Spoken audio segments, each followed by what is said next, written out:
Hello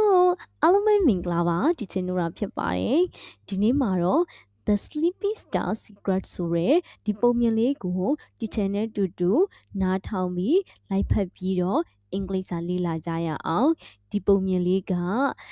ကလေးတွေအတွက်ပဲမဟုတ်ဘူးเนาะအမြဲတမ်းအရှိမပြောနေတယ်လို့မျိုးအမြဲတမ်းအင်္ဂလိပ်စာကိုအခုမှစတင်လေ့လာနေတဲ့ beginners level learners တွေအတွက်လည်းအရန်ကိုအသုံးဝင်မဲ့ပုံမြင်လေးတစ်ပုဒ်ဖြစ်ပါတယ် vocabulary အသစ်တွေကိုလည်းလေ့လာနိုင်မယ်ဝါကျစင်ချင်းတိစောက်ပုံအသစ်တွေကိုလည်းလေ့လာနိုင်မယ် phrase အသစ်တွေကိုလည်းလေ့လာနိုင်မှာဖြစ်ပါတယ်ကဲစလိုက်ရအောင်နော် The Sleepy Star Secret. High in the quiet night sky, there lived a little star named Lumar. Every evening, Lumar shone brightly while children all over the world got ready for bed. But one night, Lumar felt very tired. I don't think I can shine tonight, Lumar whispered. Oh, the moon smiled softly. Even stars need rest, she said gently. But what if the children can't sleep without my light? Luma worried.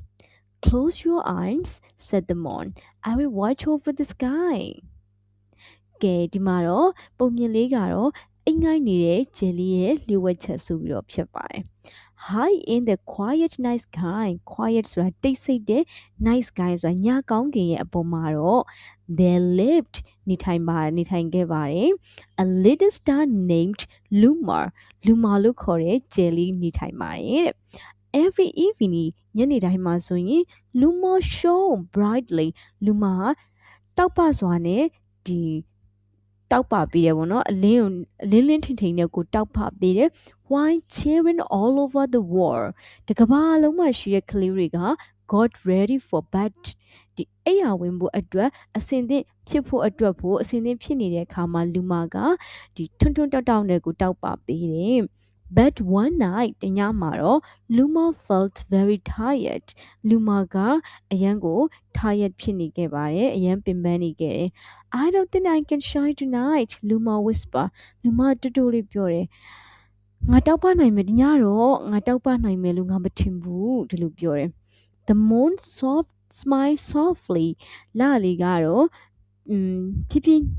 softly ဆိုတာညင်တတလေးပြုံးလိုက်တယ် Even stars need rest she said gently Jerry လည်းအနားယူဖို့လိုတယ် Jerry တော့အနားယူဖို့လိုပါတယ်လို့ပြောတယ် she said gently but ဒါပေမဲ့ what if the children can't sleep without my light ငါအလင်းရောင်မရှိဘဲနဲ့ကလေးတွေမအိပ်နိုင်ဘယ်လိုလုပ်မလဲဆိုပြီးတော့ Luma worried Luma ကစိုးရိမ်ပါတယ် close your eyes မင်းရဲ့မျက်လုံးကိုမှိတ်လိုက်ပါလို့ said the moon လာလီကပြောတယ် I will watch over the sky ငါကြည့်ထားပေးပါမယ်ငါကောင်းကင်ဘုံကနေငါကြည့်ထားပေးပါမယ်တဲ့ Okay Luma slowly dimmed in closed her eyes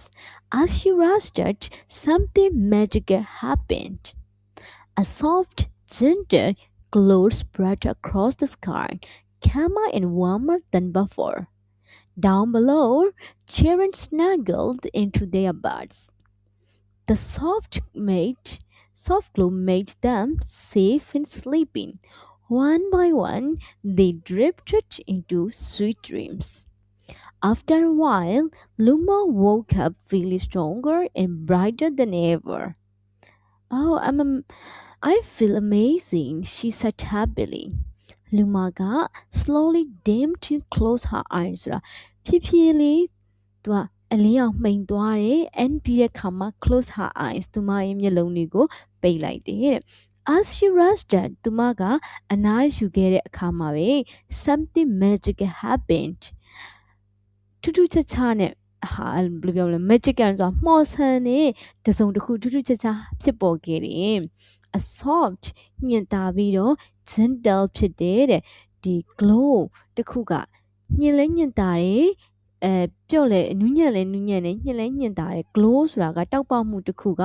spread ဖြန့်ကျက်သွားခဲ့တယ် across the sky ကောင်းကင်တစ်ခုမှာကောင်းကင်တစ်ခုလုံးကိုဖြန့်ကျက်သွားခဲ့တယ် calmer ပို့ပြီးတော့တည်ငြိမ်လာတယ် in warmer ပို့ပြီးတော့နှွေးထွေးလာတယ် than before အရင်ကထက်ကိုပို့ပြီးတော့ တင်းငိမ့်နဲ့နှွေးထွေးတဲ့အရာတစ်ခုဖြစ်သွားခဲ့တယ်တဲ့ down below အဲ့ဒီအောက်မှာတော့ဒီကောင်းကင်ကြီးရဲ့အောက်မှာတော့ children ကလေးတွေက snuggle into their beds သူတို့ရဲ့အိမ်ယာမှာသူတို့တွေက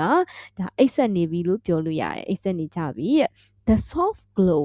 ဒီခုနကပြောတဲ့ဒီတောက်ပသွားတဲ့ glow က made them safe and sleepy သူတို့ကိုပို့ပြီးတော့လုံလုံချုံချုံနဲ့အိပ်ပျော်စေပါတယ်တဲ့ one by one တစ်ခုပြီးတစ်ခု they drifted into sweet dream သူတို့ကသူတို့ရဲ့အိမ်မက်လှလှလေးထဲကိုတစ်ခါပြီးတစ်ခါရောက်သွားကြပါတယ်တဲ့ after a while အဲ့ဒီနောက်မှာပဲ Luma woke up လူမကနိုးလာခဲ့ feeling stronger and brighter than ever အရင်ကထက်ကိုပိုပြီးတော့ stronger တန်တန်မာမာနဲ့ပိုပြီးတောက်ပပနဲ့နိုးထလာခဲ့ပါတယ်တဲ့ oh I felt amazing she said happily အိုးငါလုံးဝကိုပြောင်းလဲနေတယ်ကောင်းလိုက်တာဆိုပြီးတော့သူမကအဲ့ဒီကျယ်လေးကခံစားရပါတယ်တဲ့ဆက်ဖတ်ပါမယ် The moon winked Raz gave you new light to share From that night on Luma remembered to rest when she needed In every bedtime she shone with a peaceful glow that helped children fall asleep with smiles And so under Luma's gentle light, the world slept quietly through the night. The moon, di la liga wink. Theမျက်စိတစ်ပတ်မိတ်ပြတယ် Rest give you new light to share. အနားယူခြင်းကမင်းကိုပို့ပြီးတော့တောက်ပမှုအလင်းရောင်အသစ်တစ်ခုထပ်ပြီးတော့ပေးတယ်မဟုတ်လားဒီလိုမျိုးလေးပြောပြီးတယ်ဆိုပြီးတော့ပြောပြီးတော့မျက်လုံးလေးတစ်ဖက်မှိတ်ပြတယ်ပေါ့နော်from that night on အဲ့ဒီညစပြီးတော့လူနာက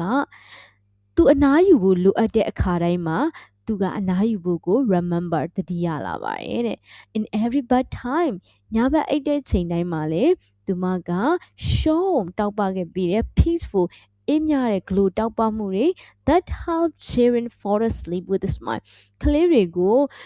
ပြုံးရွှင်ရွှင်နဲ့အိပ်ပျော်သွားစေဖို့အတွက်အကူအညီပေးတယ် peaceful glow ကိုသူက show တောက်ပပေးတယ်ပေါ့နော်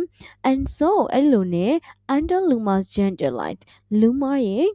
ဒီတိမ်မွေ့တဲ့တောက်ပတဲ့ဒီအလင်းလေးအောက်မှာ the world ဒီကဘာကြီးက slept quietly through the night ညတစ်ခါတညလုံး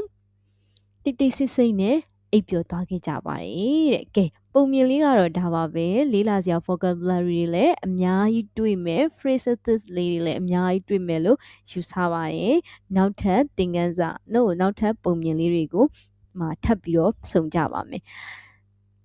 ဗီဒီယိုလေးကိုအဆုံးထိကြည့်ပေးတဲ့အတွက်လည်းအားလုံးကိုကျေးဇူးတင်ပါတယ်